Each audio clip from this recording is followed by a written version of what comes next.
Bom dia a todos. Vamos agora para mais uma aula do nosso curso de Direito Constitucional. Vamos começar hoje o capítulo aqui de número 7, que trata da história das Constituições brasileiras, de 1824 a 1988. Claro, aqui, como tudo no nosso curso, apenas uma visão panorâmica para que se possa mais ou menos ter alguma noção dos pontos principais sobre esse assunto, sem nenhuma pretensão de aprofundamento.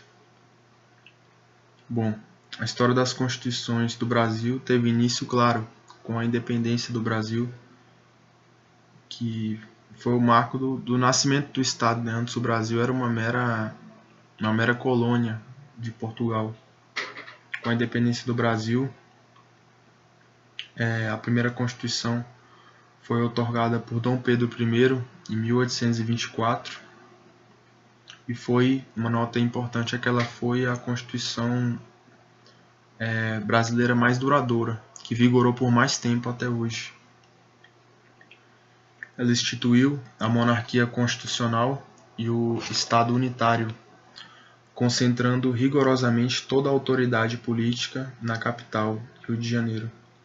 Instituiu o poder moderador, que colocava o imperador, Dom Pedro I, na posição de chefe supremo do Estado. O poder moderador estabelecia uma espécie de total irresponsabilidade do imperador. Ele era uma espécie de pessoa sagrada. Tudo que ele fazia era legítimo e a fonte de autoridade era ele mesmo. Uma autoridade, espécie de uma autoridade autorreferente, autofundante. Ele não tinha fundamento em outra coisa. Ele mesmo era o fundamento da autoridade. Era válido porque promanava dele. Ele podia nomear senadores, dissolver a Câmara dos Deputados, suspender os magistrados, suspender os juízes, que à época não gozavam das garantias da inamovibilidade e da irredutibilidade de vencimentos. O voto na época era censitário, quer dizer, você tinha que preencher determinados requisitos para poder ser considerado um cidadão votante. E esses requisitos eram preenchidos apenas por pouco mais de 1% da população. Então, retomando rapidamente, a história das constituições teve início com a independência do Brasil. A primeira foi a de 1824, ela foi outorgada por Dom Pedro I, quer dizer, foi imposta por ele. Instituiu a monarquia constitucional e um Estado unitário, quer dizer, a concentração não era um Estado federativo como nós temos hoje, com uma certa divisão do poder. Não. Todo o poder e toda a autoridade estava concentrada nas mãos do imperador, quer dizer, e na capital, que na época era o Rio de Janeiro. O imperador, ele tinha uma autoridade total, era uma espécie de pessoa sagrada, e podia nomear senadores, dissolver a Câmara dos Deputados, suspender juízes, e o voto, na época, era censitário, quer dizer, era garantido apenas a uma pequena parcela da população que preenchia alguns requisitos específicos.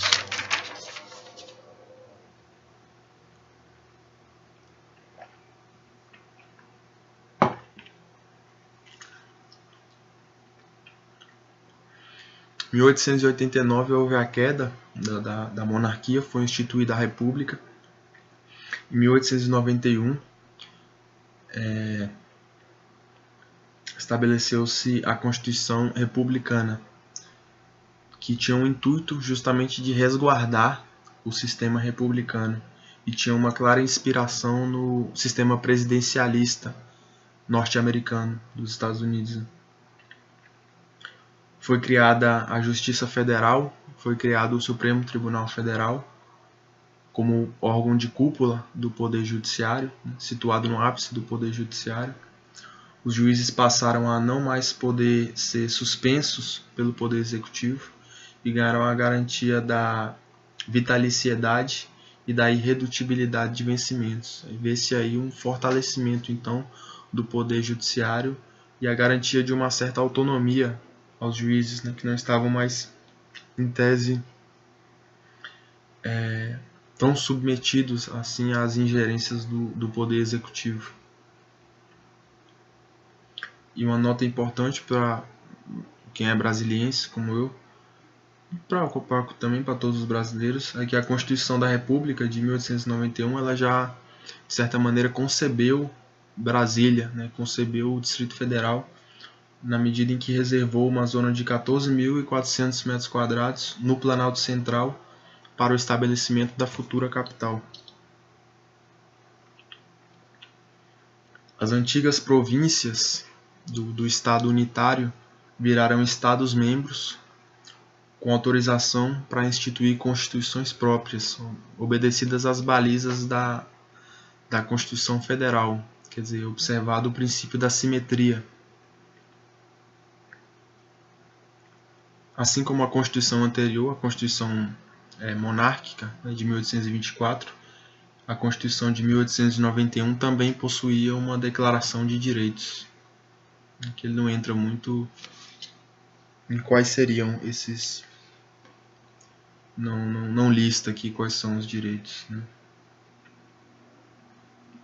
Bom, em linhas gerais, a Constituição de 1891 foi a Constituição republicana, tinha o intuito de resguardar esse sistema republicano. Ela se inspirou no presidencialismo norte-americano, criou a Justiça Federal e o STF, deu certas garantias aos juízes que garantiram a eles uma autonomia frente aos outros poderes, reservou já a região para o estabelecimento do Distrito Federal como ele é hoje, e converteu as províncias em Estados-membros e deu a esses Estados-membros certa autonomia, na medida em que permitiu que eles estabelecessem suas próprias constituições, e também estabeleceu um rol de direitos aos cidadãos, como também já constava na Constituição monárquica.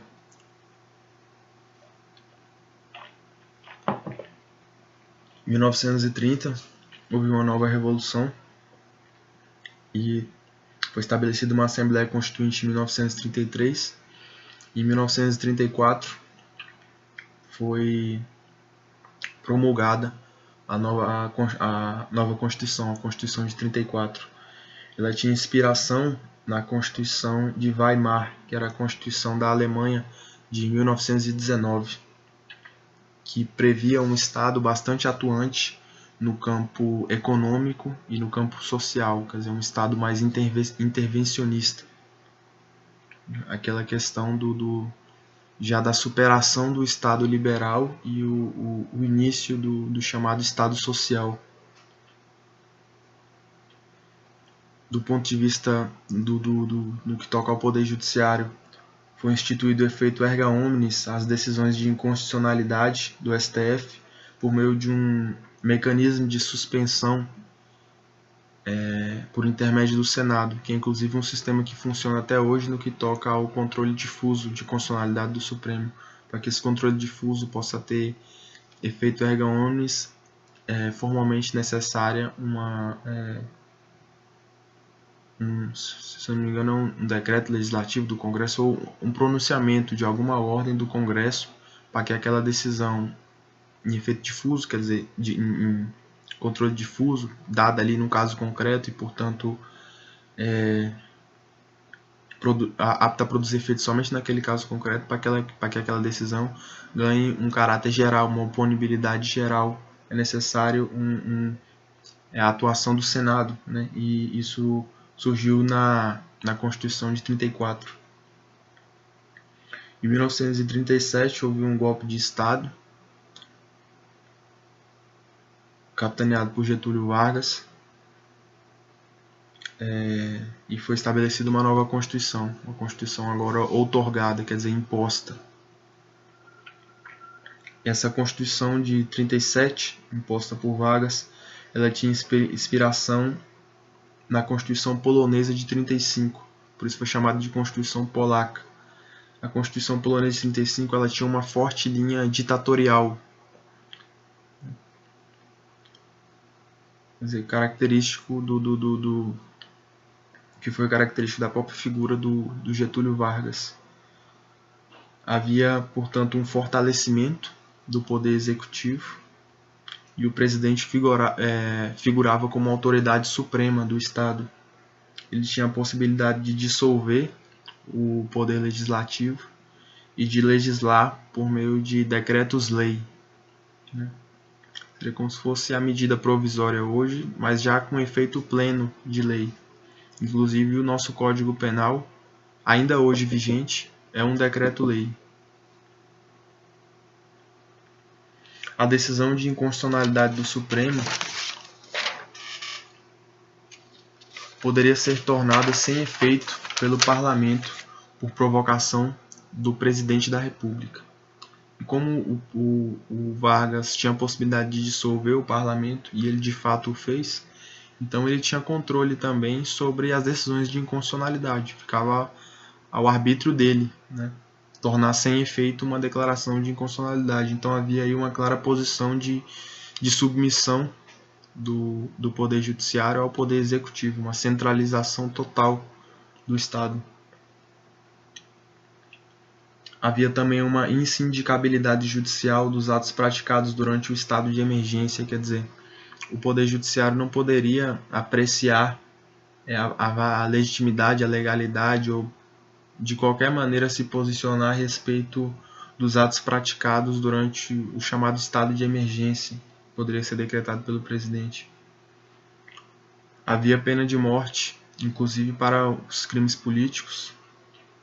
Havia uma censura prévia da imprensa e a obrigação de divulgação dos comunicados do governo, quer dizer, de certa maneira a iniciativa privada também estava submetida a esse estado ditatorial.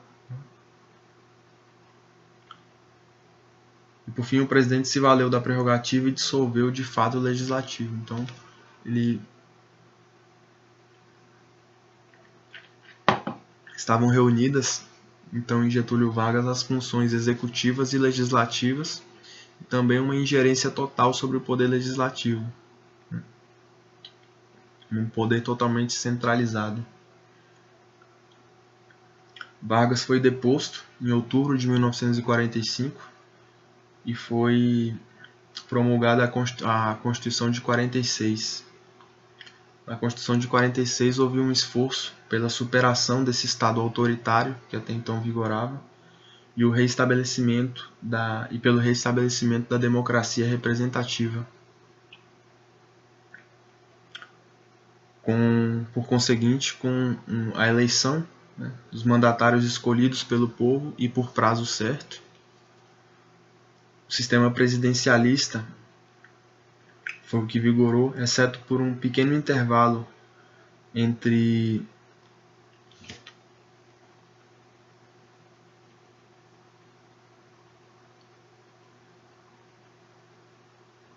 não ficou clara aqui a data, mas eu não anotei direito a data, mas houve um pequeno intervalo, parece que entre setembro de 61 e janeiro de 63, mas depois vocês confiram por gentileza essa data que eu não está um pouco confuso aqui nas anotações. Mas durante um curto período vigorou o parlamentarismo como uma medida de atenuação à crise política que foi desencadeada pela renúncia do Jânio Quadros, né? Na renúncia do Jânio Quadros houve um quadro de instabilidade política e institucional, e durante esse curto período vigorou o parlamentarismo como um meio de atenuar essa crise política desencadeada pela renúncia do Jânio Quadros. Na Constituição de 46 foi criada também a representação por inconstitucionalidade, né?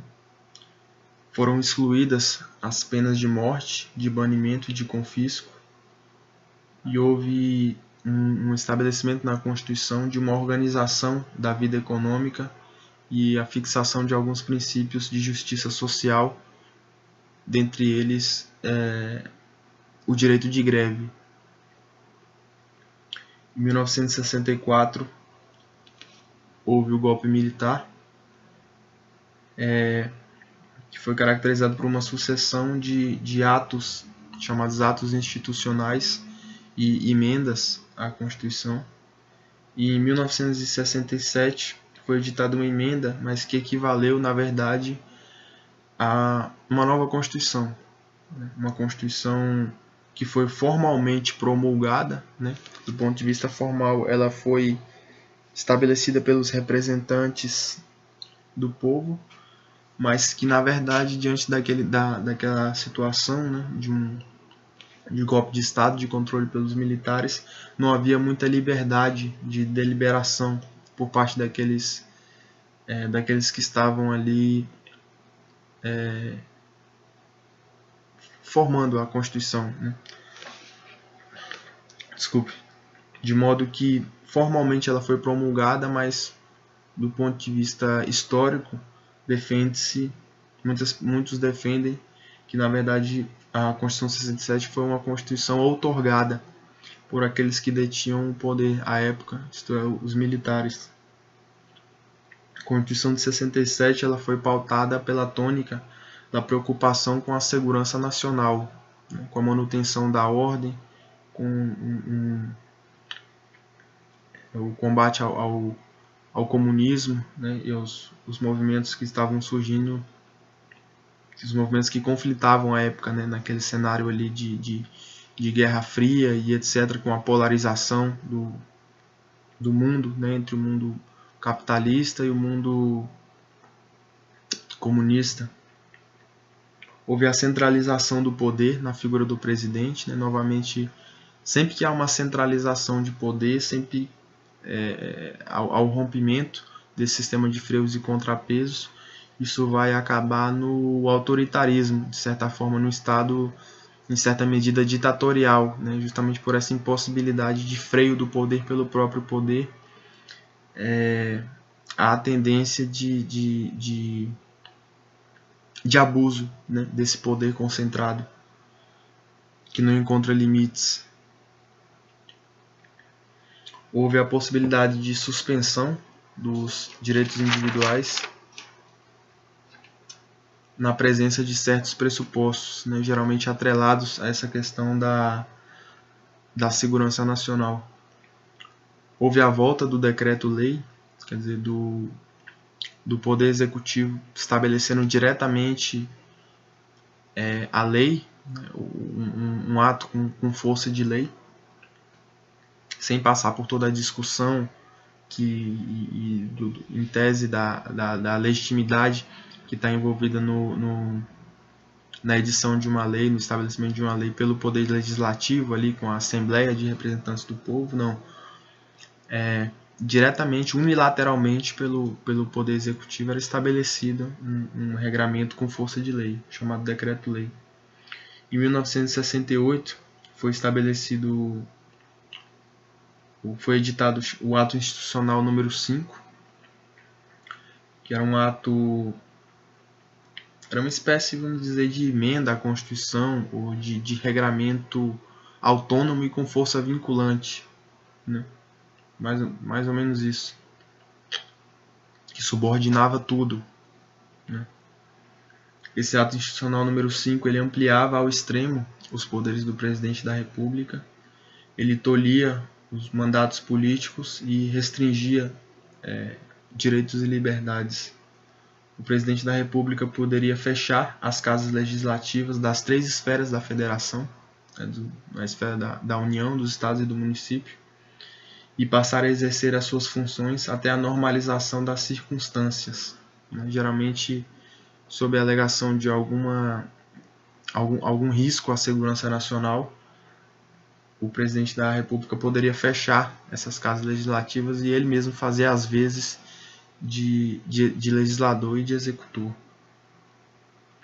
E os atos praticados com fundamento no Ato Institucional número 5 eram imunes à jurisdição, né?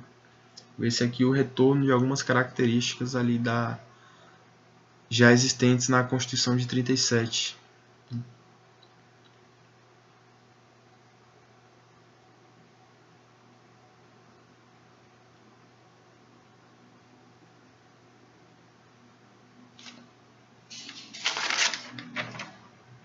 Meus caros, me desculpem, eu cometi um equívoco quando eu falei da Constituição, em algumas notas da Constituição de 67, eu falei que era uma emenda que na verdade parecia uma Constituição. Eu fiz me fiz uma confusão com a emenda constitucional número 1 de 69, a Constituição de 67. Então a Constituição, esqueçam isso que eu falei, que a Constituição de 67 era uma emenda e etc. Foi uma Constituição formalmente promulgada, né? Mas do ponto de vista ali das circunstâncias, tendo em vista a pouca liberdade de deliberação, ela é entendida como uma Constituição outorgada, né? Apenas essa correção. E agora nós vamos falar da emenda constitucional número 1 de 69, e que essa sim, né, apesar de ser uma emenda, foi vista por alguns como uma nova Constituição. E basicamente ela acentuou a centralização do poder e a mitigação das liberdades em nome da segurança nacional. Seria um aprofundamento então nessa linha que já havia começado a ser traçada pela Constituição de 67, que se aprofundou no AI-5 e que aí foi corroborada então pela emenda constitucional número 1 de 69, que é vista por alguns, tendo em vista as modificações substanciais que promoveu, é vista como uma nova Constituição. Em 1985, já havia uma certa exaustão ali do regime vigente, do regime militar, havia uma insatisfação geral, diversos grupos postulando a volta da democracia e o fim daquele regime. Houve então a reunião de uma Assembleia Constituinte, chamada Livre e Soberana, né, eleita pelo povo.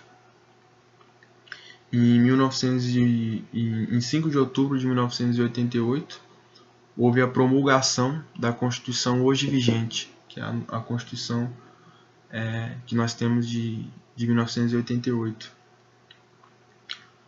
que é a que nós vamos analisar neste curso, né, doravante. Nessa Constituição de 88, houve uma preeminência do respeito aos direitos individuais, né, até como uma resposta à supressão que havia no regime militar. E houve estabelecimento de uma significativa série também de direitos sociais e diversos outros elementos que nós vamos analisar com calma ao longo deste curso. Bom, quanto à parte da história das constituições, em linhas bastante gerais, era isso, meus caros. Agradeço pela atenção. Bom dia a todos.